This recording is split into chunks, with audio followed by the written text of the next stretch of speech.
I spent over $1,000 on garden products from Temu, which if you know Temu means that you know I've basically ordered one of everything, so that I can find out for you which products save you money and which ones you need to avoid. It snapped in half on the first use. And similar to last time where we found some absolute bangers and some absolute stinkers, this time we've done the exact same. Just incredible. And when I say one of everything, I mean it. There's basically no garden products that I haven't reviewed in the last video or this one, except for maybe those $2,000 greenhouses they sell, which if you want to see that, hit like and see what happens. But this is going to be a huge video, so sit back, hit that full screen button.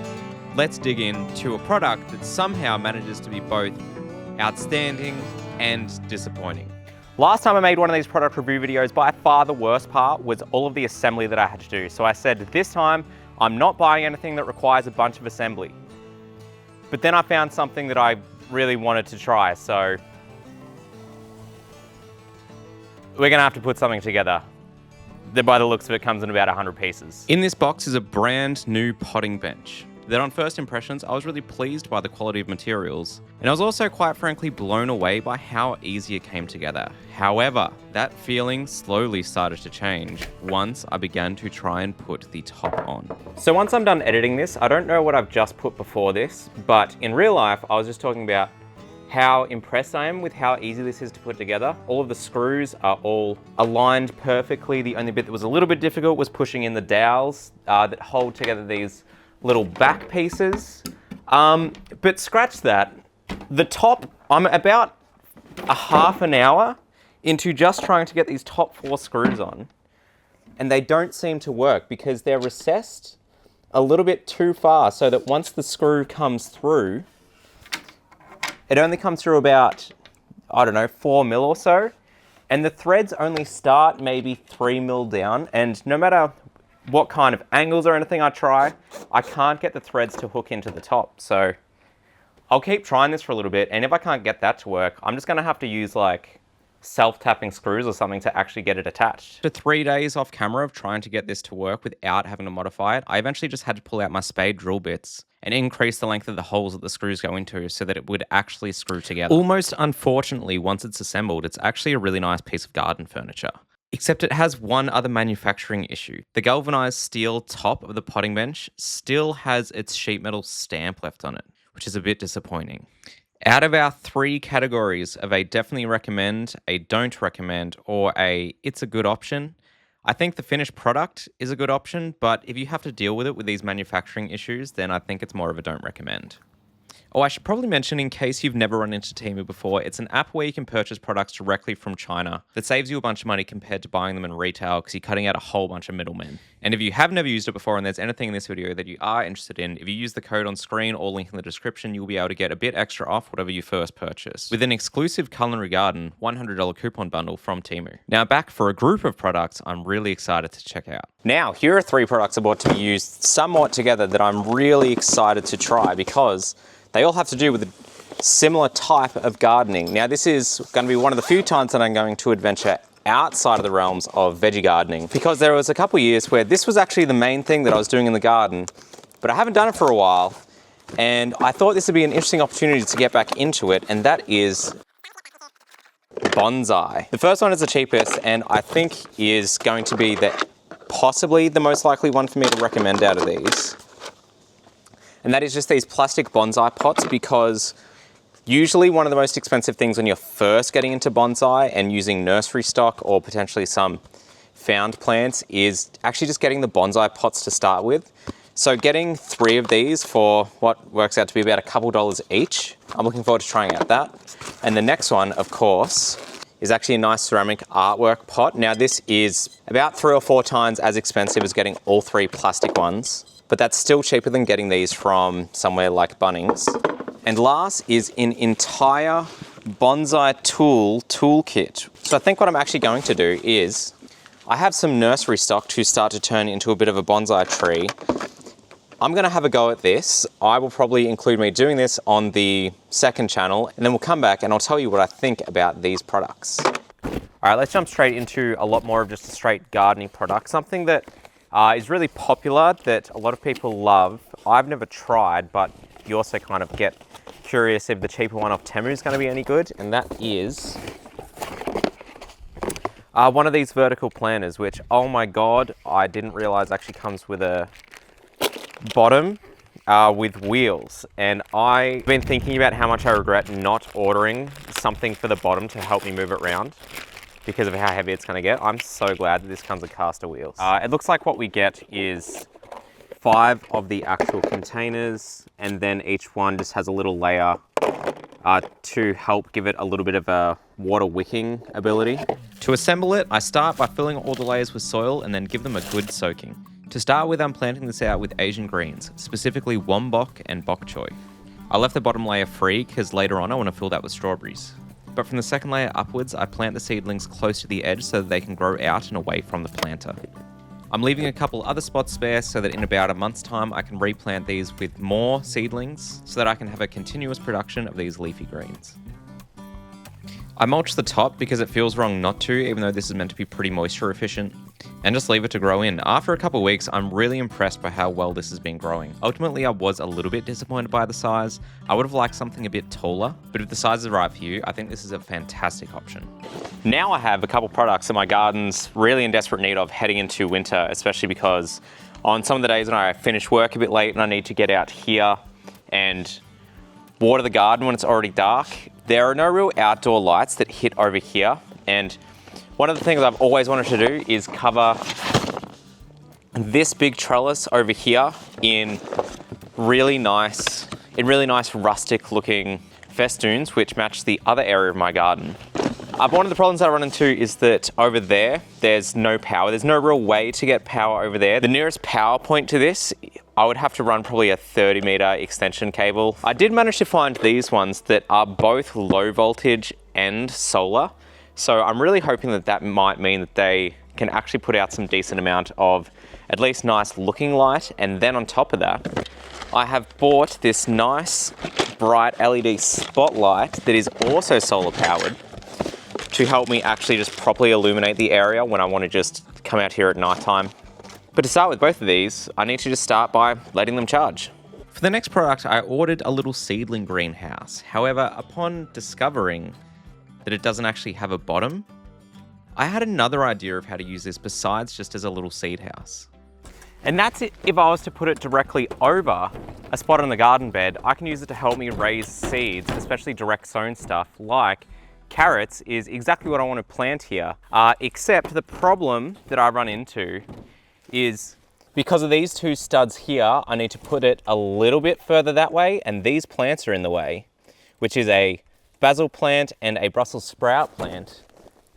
And I want to see if I can try and transplant them, which is a good time to try a couple of tools that are meant to help out with that. So last time, some of the real slam dunk products that we got from Temu that were just really good were essentially just hand tools that did what they say on the box. So this time I've ordered just about every hand tool I could possibly find on Temu. But the thing is, last time none of them really had any moving parts. So I'm really curious to see how these ones will go because they do have moving parts, but they are specifically designed to help us with moving plants out of the garden. So this is, does it open like that? It feels like it's locked. There it goes. So initial impressions on build quality. Quality of material feels fine. The welds are like appalling, but let's see if it actually does a good job of moving plants. So as a quick test, I'm going to try and just move this one little seedling, which I think is actually a weed, but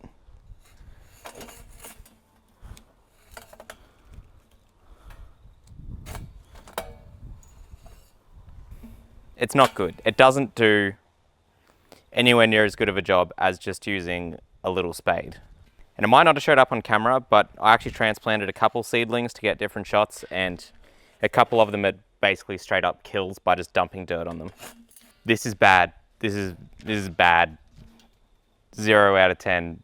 Do not recommend. So then what about the other one that I've got that's meant to help move plants?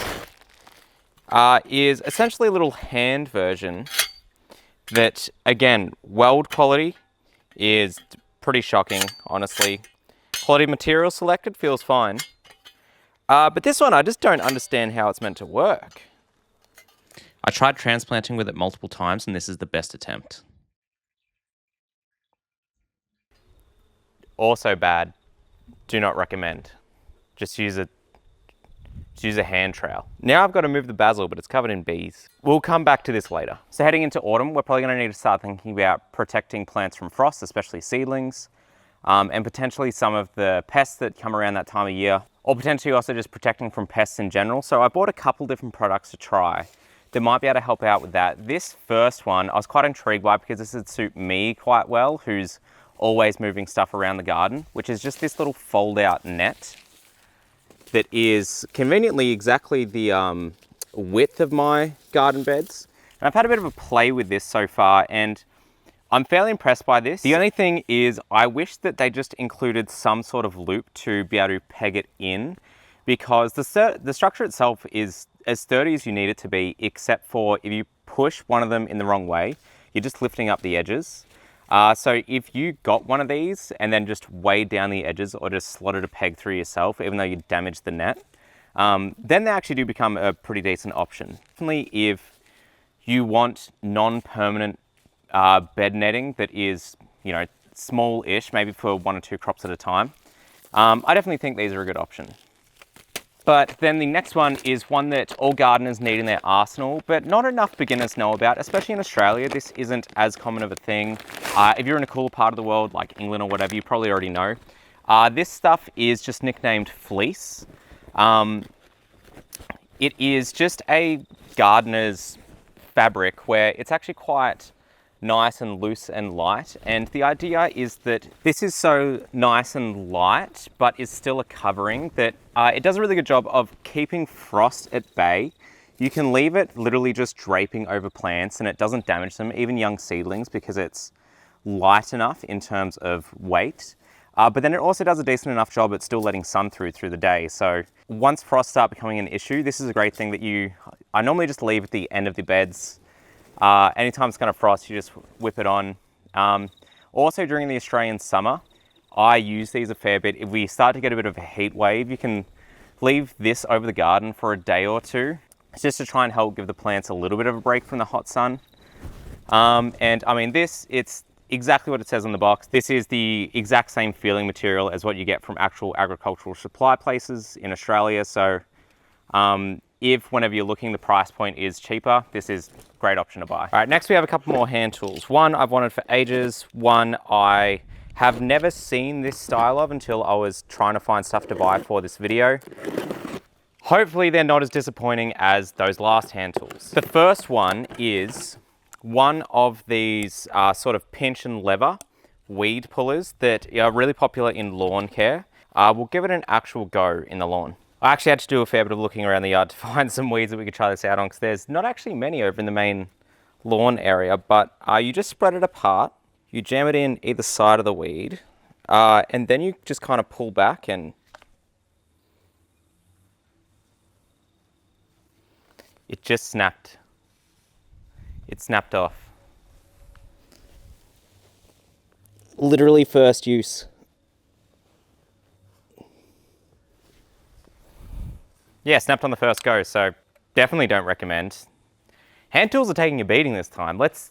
I think there's only 1 or 2 left. Let's see if they can redeem the rest of these horrible, horrible purchases. So that was a disappointment.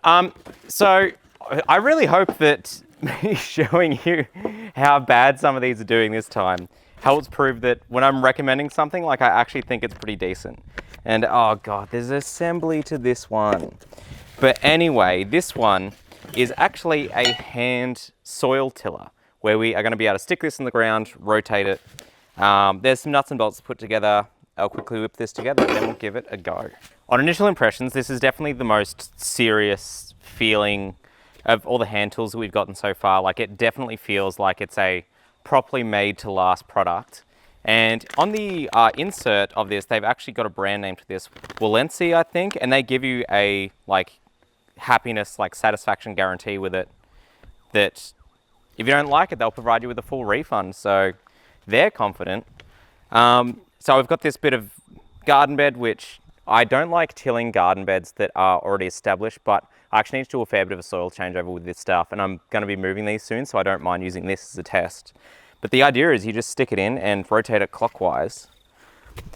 And recently I had to come through here and kind of disrupt some of the soil anyway, although not in this exact spot, which I couldn't actually do by hand before. And I mean, this is tough, but like it's getting through it, because just under here I've ended up with a fair bit of compacted soil. I think I ended up using too much sand in this mixture, and that's why. But I mean, this is doing a pretty good job of it. And I think for home gardeners who might need to do tilling once a year or whatever, when you are trying to establish a new bed over hard ground, this is exactly, I think, the price point and quality of tool that you want, because this is quite nice and powder coated. I think if you're just using this once a year then chucking it away in a shed, I do feel like this would last. Over the next few weeks, I actually use this off camera a fair bit. Here is some really compacted clay turf that I needed to turn over, and it rips it up about twice as easily as a garden fork does. The more I use it, the more impressed I get with this tool. This is something I think I'm going to have to recommend. Now you join me in the part of the yard that you have never seen before, because it's dark and small and ugly. But this is also where the tap is in my house that's the furthest to my front yard. So I need to have a hose that lives here. And there's no real space to put a wall mounted anything, because this gate needs to be able to open. So if I was to put a proper real hose here, it just gets in the way of the gate. So normally this has ended up just living on the ground, which is a pain for mowing and stuff. But finally, while searching Temu, I managed to find something which I think is just about the perfect solution for me. It is a hose holder that just has spikes and just sticks straight in the ground. There are probably 3 or 4 times a year that we need to move this. I can just move it. Sticks in fairly easily. And when I was assembling this off screen, it assembled really easily. And in case it's not obvious, there's also not much else we could do here, because there's a whole lot going on besides having something that's ground mounted. And yeah, this works great. It feels sturdy. This was a pleasure to put together compared to some of this other stuff. It's all made really well. And if you have somewhere where you need to roll up a hose and don't want to buy one of those stupidly expensive handheld hose rollers that are also really tough to get, that holds a hose that's 30+ meters, which I need here, this is a great option. Yeah, fantastic. This might be my favorite thing that I've gotten this time round, because it's just so simple. So the last time you saw this was actually about a week ago for me, and in case you can't tell, it looks like it's going all right. It does need a water though. And one of the products that I got to try, because something I really didn't want to touch because it seems like it'd be such a hassle and doesn't really suit me, is there are a whole bunch of irrigation kits on Temu. And I didn't really want to touch those. They're pretty complicated, especially compared to those hoses from last time, which I will have a little bit of an update on. But then I did notice this one that's a completely solar powered solution that comes with these little pegs that are drippers essentially, that is essentially a kit that's made for watering a whole bunch of small pots. And that does seem like something that might be a little bit worthwhile for some people to look into, especially if you can only really have like a balcony garden or something like that. So I thought what I would try by starting is just doing a very rough benchtop assembly of this to see if it kind of works in principle. Okay, so I have my test bench for this setup, which by reading the instructions and just looking at all the parts, I thought would be really difficult, but it honestly took about 3 minutes. Once you can kind of wrap your head around it, it's actually quite simple. We essentially have the solar panel, which is also the pump for it. We then just need to put a line from that into the bucket, which then just has this nice little water filter on the end of it to make sure it doesn't suck up stuff. There's also just a couple of electrodes that just go from the solar panel to the water. I'm assuming these just help make sure that there is water in the bucket, and if there's not, it will just stop running power. And then from there is just an out port for the pipe, which will then go to your plants. It's just that along the way, there is just this little pressure valve, or I guess like air release valve, that you just need to put in line, and according to the instructions have above wherever your bucket is. And then we just have all of these spikes that then are actually this really simple design that are essentially a little dripper that you just put into your plants, and it should work. And I didn't actually turn it on off camera, so this is going to be the first turn on and see if this will actually work. Making noise, making beeping.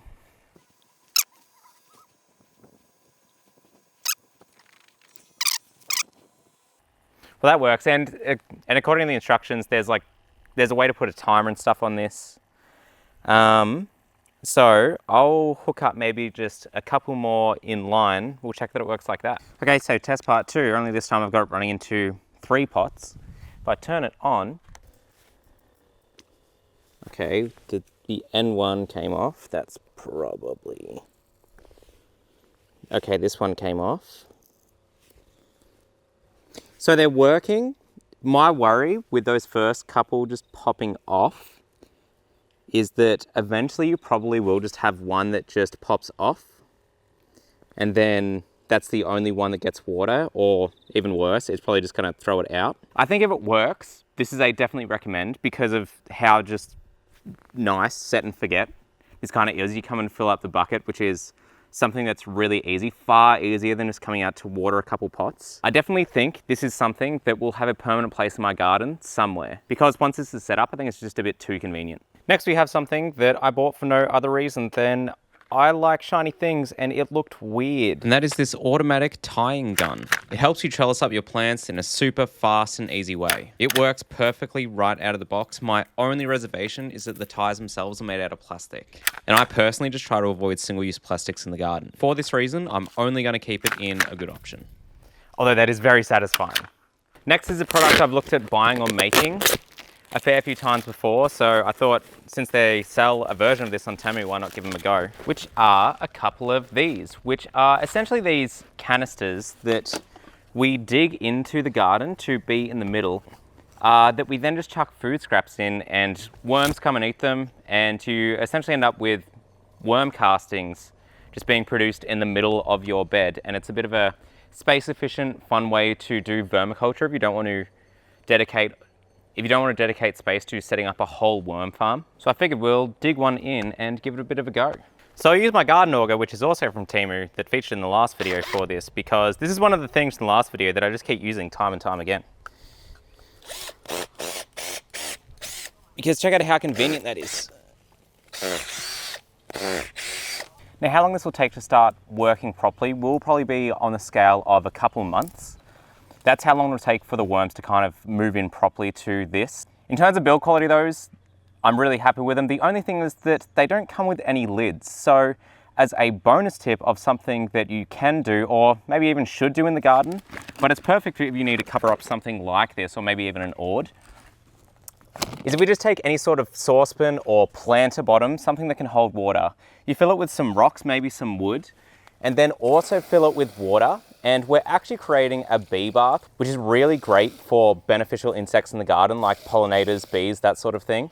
The reason that we have the rocks and the wood in there is they will come and lay on that, and they can stop and like take a drink, get a reprieve from the hot weather. And then as a bonus for us, that's going to help keep the little worm farm covered, which worms need. They need the darkness to be able to find their food. I love little symbiotic relationships in the garden when we can create them. So both transplanting tools are a bit of a bust, no good. So I'm just going to move these by hand, just using an old-fashioned hand trowel. And I do need to give these, well, at least the basil plant, a fairly decent prune to help it transplant a bit easier. But just to help it transplant, I really want to knock it all back. And it's pretty late in the season, so I'm not really going to pay too much attention to exactly where I'm pruning. Just cutting it all back will be fine. This will stop growing properly in the next couple of weeks because the temperatures are starting to come back down. So, and all this flower stuff, basil loses a fair bit of its sweetness once it goes to flower. It's still completely edible. You'll just notice that it starts to taste a little bit more spicy-ish, a little bit more mint-like. Once it does go to flower, the leaves physically get a little bit pointier, is another way to kind of tell this has been happening. But I mean, it's still great to use, especially in cooking. Once you apply a little bit of heat, it's not really that obvious that it's gone to flower. Eating it raw is when you will notice a little bit, but maybe I'm overthinking it. Maybe some people actually just don't notice. But one thing I have just been trying is this is another one of the products from Temu as well, which is just this little collapsible garden thingy that is used to kind of transport tools. I got it because I thought it might be good just for when taking some prunings that are going to go straight into the compost, using it for that and then just packing it away.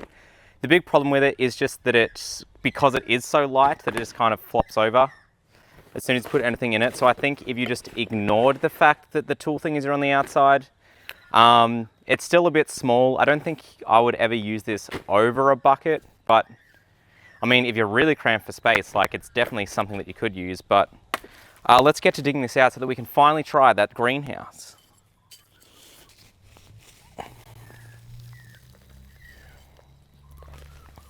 All right, now with that taken care of, we can actually start to sow some carrot seeds. And I've seen a few comments, people commenting on carrot seeds are a bit difficult to germinate for them. One of the tips that I can really recommend is get the ground or the soil where you're about to plant them really wet. One thing you can definitely do is if you're just going to be planting them in rows, draw a row and then you essentially just flood the entire row and let it soak in. Flood it with more than this. This soil is quite hydrophobic at the moment because I haven't been watering just this bare patch. But I'm going to give this a good water for maybe 10 minutes or so like this, and then we'll come back and we'll be able to actually plant some seeds where I have a bit of a nifty method to try. I hold in my hand the most purchased garden product off Temu. And I have no idea why, because they honestly look horrible. They are these garden gloves that come with spiky fingertips. I imagine these be quite good at back scratches. Oh gee, they're a very Freddy Krueger-y sort of vibe. But for gardening, are they any good? I imagine the only possible application for these is to try and help you like dig with your hands. So to help test that out while preparing the area for the carrot seedlings, I found a little handful of volunteer garlic bulbs. So I'm going to jam those in a few spots around my little herb patch, which is a great way to use garlic, is just in between a few plants here and there. It'll help keep pests away and it makes your garden more productive because you're getting garlic in a spot where you probably wouldn't be growing anything else because they're such a small and compact plant. It pokes a hole in the soil and not necessarily any better than a finger would. But there's one, and then I can't pick up the garlic bulb. I can kind of flip it up and put another one over here. And again, it pushed into the soil just about exactly as good as my fingers would be, and then every other part of this is more difficult. I don't understand why you would ever buy these unless you're like... The camera cut off here. I would call these a don't recommend. I think they're fine as maybe like a stocking stuffer, but other than that, they're not really that useful. Next is this garden edging you can use to create custom bed shapes. It works because on the bottom side, there's a bunch of tabs that you can pin pegs into to hold it into any shape. This is by far the easiest garden edging I've ever had to install. They took maybe 2 minutes to unroll and peg into whatever shape I wanted to. If you're looking to edge off some custom garden beds anytime soon and don't want to spring out for hundreds of dollars worth of metal edging, I would definitely recommend these. So last time, one of my favorite products that I continue to use in the garden nearly every day is this Dibbler that only costs about $5. So I thought I'd give this multi-handle Dibbler a go, which is something that I'm really interested in, more of this sort of style of Dibbler, that anytime you see the way that nurseries start seeds, they essentially have Dibblers that match the trays that they use, which this doesn't match any trays that I have, but I think it would be actually quite a nice alternative to just drawing rows when direct sowing, which it seems to do a pretty good job of. Ultimately, I don't think that this is something that you need in the garden, but it is definitely something that's nicer and easier to use than actually just drawing in the rows, especially when the soil gets quite dry like this. It can struggle to hold the row a bit, but it seems to hold the little divots actually quite well. It definitely is quite nice to use. It's definitely some sort of nice little thing to chuck into your cart as you're sort of just checking out. I think it's a good option. For the next product, you actually join me in my office, which is where I do all of the editing for Culinary Garden. It's where the magic happens. And it's also probably a good time to plug because each time I show any shots in my office, I always get questions about like my Pokemon cards and that sort of thing. And I've also gotten a few questions about if I would ever do like live streams or like live stream some games. I've gone ahead and set up a new channel where I'll do that sort of stuff. I've called it Poke Garden. I'll talk about Pokemon. We'll have some live streams, like I guess Pokemon or Stardew Valley, maybe Farming Simulator, that sort of stuff. If you like any of that sort of nerdy stuff, go over there, subscribe. Feel free to jump on any live streams that I do and ask me free gardening advice. But one of my visions for this office is this shelf that I have that currently just stores camera equipment and hard drives and that sort of thing, is I want to turn one or two of the shelves into actually somewhere that I can grow indoor plants and potentially also seedlings. So I thought something I need to start working out is how I'm going to be handling the lighting of that. So I've purchased some grow lights, and I think one of the other places that you can really win with buying this sort of cheap stuff from China is any electronics that don't require software to run is usually going to be pretty good value, because that's essentially where anyone who sells this stuff retail just buys it from. So you get to save money by cutting out the middleman. So as a demo, I've quickly just taped them to the underside of this, and yeah, so I think exactly like I thought. These are kind of dim, but if you are using all four to cover just the sort of 1 square foot that they cover, they do seem like a pretty decent option. And they're definitely much cheaper than any grow light that you'd be able to purchase in retail. About a week after shooting this, I actually rearranged these grow lights so that they would cover both a little area for a plant and my little betta fish tank that I use to propagate aquatic plants. And since doing that, both of them seem to love it. The tank's going great, and the philodendrons put on new growth, which I haven't seen it do in a while. So I've actually chosen to upgrade these to, if you have somewhere that you can mount them because they don't come with any sort of stand, I do recommend these. Last time, the big winner product that just blew me away so much because it was so far and above what my expectations were these soaker hoses. But my only regret last time is that I only got one, so I couldn't test out how they would actually go when you string them together, because they look like they're designed to be able to do that. So this time I've ordered 2 separate ones. Now I kind of want to redo at least this bed, maybe both beds, while with using just these that I can come over and just attach the hose to.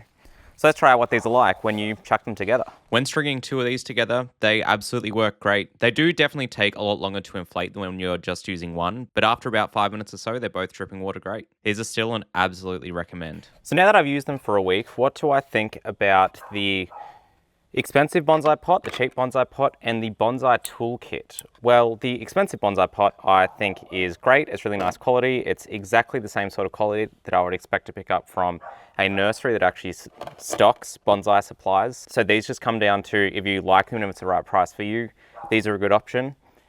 These plastic ones, I think if bonsai is something that you're going to get into, these are just fantastic. I would really recommend picking up these, considering it was about $6 for a set of 3 of them, and each comes with the little tray, which looks kind of nice. These, yeah, really recommend. The toolkit itself, if you're a beginner, I would completely avoid, I think. I think it's just quite expensive for what you get when you're starting. You really just want some wire and then something to do some pruning with, and you probably already own secateurs. But if it's a hobby that you're already a bit into, would this be something that's worth considering? Probably not. I think I would still rather just buy one tool at a time as you are getting to use them. Although one thing that did really impress me with the kit is how well this brush worked at brushing away all of the roots. If I was really getting into bonsai, I think the things that I really liked out of the whole kit were obviously bonsai wire, just a nice set of pruners. Something like this that really helps scrape out some individual roots really helped. The brush was great. So yeah, I think between all 3, we have a good option, a do recommend, and a probably avoid. There's nothing wrong with it, but just comparing to most of the other stuff that you get on Temu, it's just not that great value for money. This next product isn't strictly one that is a gardening product, but I think like myself, a lot of you probably are also people that just enjoy spending time in their backyard. And this is I guess an entire hobby that I have wanted to try for a while. I do sometimes when camping, but I've never bought the specific tools that you can buy off the shelf for it, and that's whittling. I bought a wood carving kit, which comes with 5 different knives or carvers, some sharpening equipment, and protective hand gloves. Now off camera, I have been giving this whittling thing a red hot crack. One thing that I didn't buy is they recommend that beginners start with these blanks of basswood. Instead, this is just some pine offcuts. And I thought I could start trying with this, but this is actually really difficult to cut anytime you're doing anything other than going with the grain. So I thought I'd be able to whip together a project in a time of about an hour or two to actually show you what I could do with it. But no, this is actually quite difficult to use. This kit is about as good quality as any other sort of beginner kit for any sort of hobby, if that makes sense. They're actually quite nice to use, definitely better than just a pocket knife. I definitely think, again, kind of like the bonsai kit, this is one of those things where you might be better off just buying one knife, but you can basically buy the entire kit for the price of one knife. So I think it's just up to personal choice, especially the fact that you are getting some like sharpening equipment and you get to try out all the different shapes of tools before committing to buying something that's going to be $60 to $100 for a knife. Instead, you get to try the whole thing for much less than that. However, what I have learned so far is definitely invest the extra $20 in getting some of the just proper beginner blanks, because I'm about an hour and a half into this project, and tell me if this looks like an owl to you yet. But while I'm here, I might actually update you on everything that I bought and used in the last Temu video.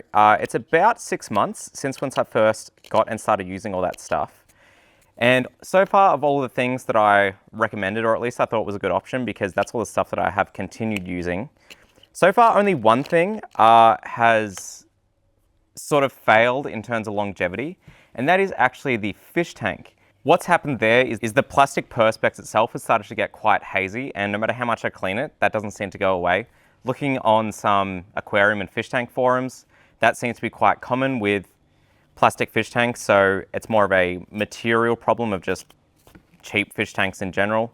I'm also currently in the process of building out a much larger aquarium to rehouse those fish into.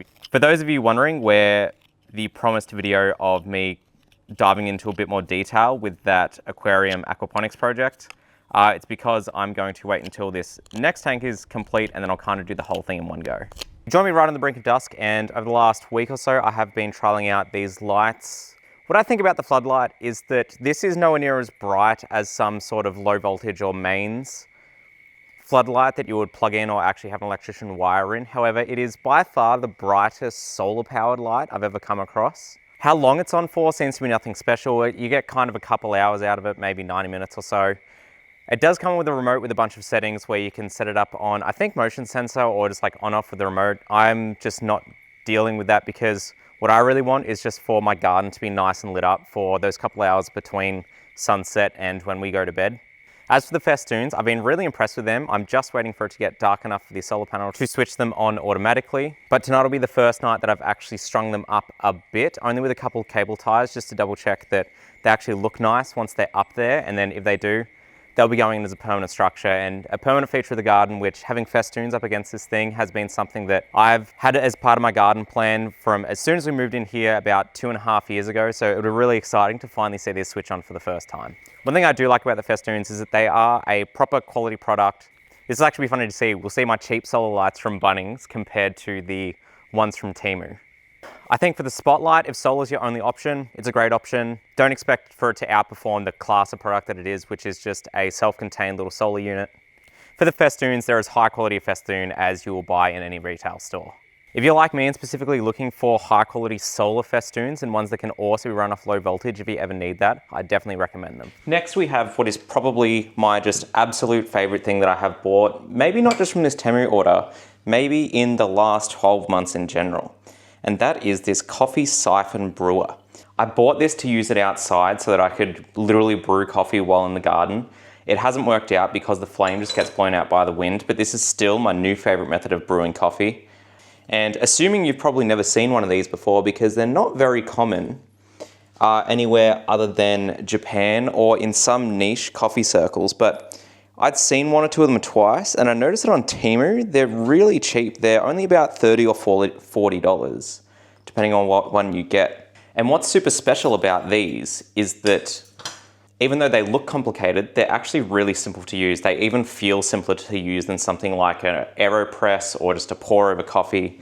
There are less steps to it, even though they physically look super complicated. You just put water in the bottom, light the flame, and now what's going to happen is a whole bunch of pressure is going to build up in here and push all the water up into this top chamber, and then we're going to put our coffee in, leave it for about a minute and a half, put the flame out, and then we'll be left with delicious, delicious coffee. And what's also awesome about these is that they also create such a clean coffee taste that we actually get to use more coffee per water than we normally would through other brewing methods, because that would make the coffee taste super bitter with everything else. But with this, we can actually put a little bit less coffee grounds in, which means that we're actually extracting more out of the coffee, and it saves us a little bit of money while tasting better, and you also get more caffeine from it. So into 250 mils of water, I have 14 grams of freshly ground coffee.